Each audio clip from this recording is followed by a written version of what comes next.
Healthcare MindTap with real-world application. Here's a look at the learning objectives.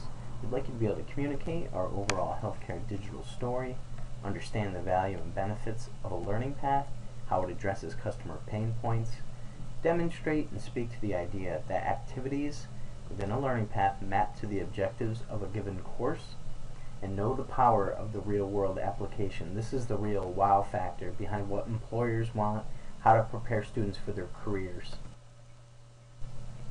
You already know now, but I'll reinforce that MindTap is a cloud-based, highly personalized learning experience built upon authoritative Cengage content by combining readings, multimedia, activities, and assessments into a singular learning path. MindTap guides students through their course with ease and engagement. In the simplest of terms, it's all of our best assets in one place.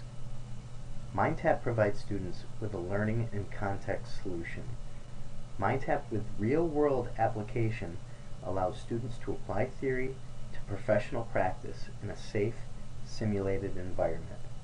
We offer an across-the-healthcare curriculum solution with MindTap, providing students with one consistent learning environment. As the student progresses through the learning path, they build toward completing the real-world activity that elevates the thinking to applying knowledge and critical thinking. Our end users ultimately end up in healthcare environments like hospitals and clinics where there is a huge market need and they require an understanding of theory, but more importantly, a strong understanding of job skills and how to perform those skills. When you show the MindTaps for the top healthcare areas, such as medical terminology or anatomy and physiology for basic health sciences, or medical assisting, medical insurance, billing, and coding, you'll want to express how the activities within the learning path make sense, that they were selected purely because they meet the objectives of the course.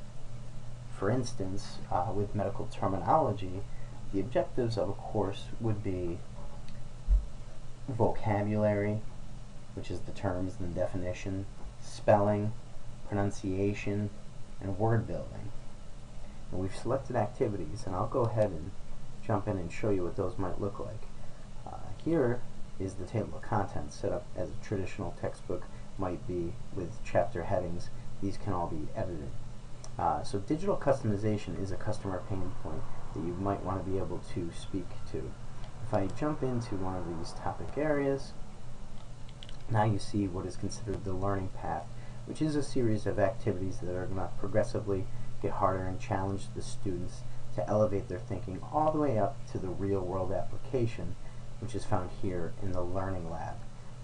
We're going to refer to these as application activities because sometimes they're found in a learning lab, sometimes they're going to be called an engagement activity. The point is that it's going to elevate their thinking from the basic theory and knowledge to the application of what's going to be expected of them on the job. A lot of these folks are going to be skilled learners, and what they're being hit with is knowledge-based courses, and we need to keep them in those courses so that they can stay in the healthcare program. That's retention, another huge pain point of our customers. They want to keep the students, so we need to keep the students engaged. Luckily, we own engagement with these activities, because when the students engage, they become self-motivated and very determined to see success.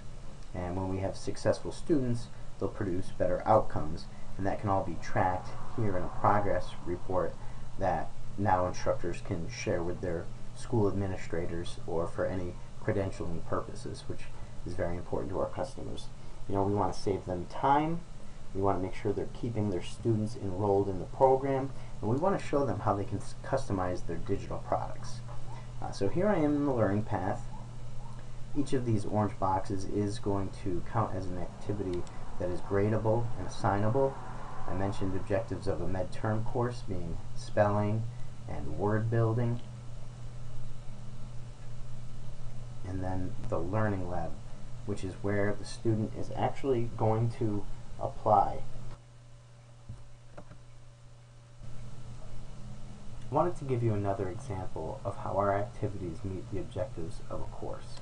In this case, it's anatomy and physiology. We'll go into the skeletal system, and the activity that we're going to select is image labeling.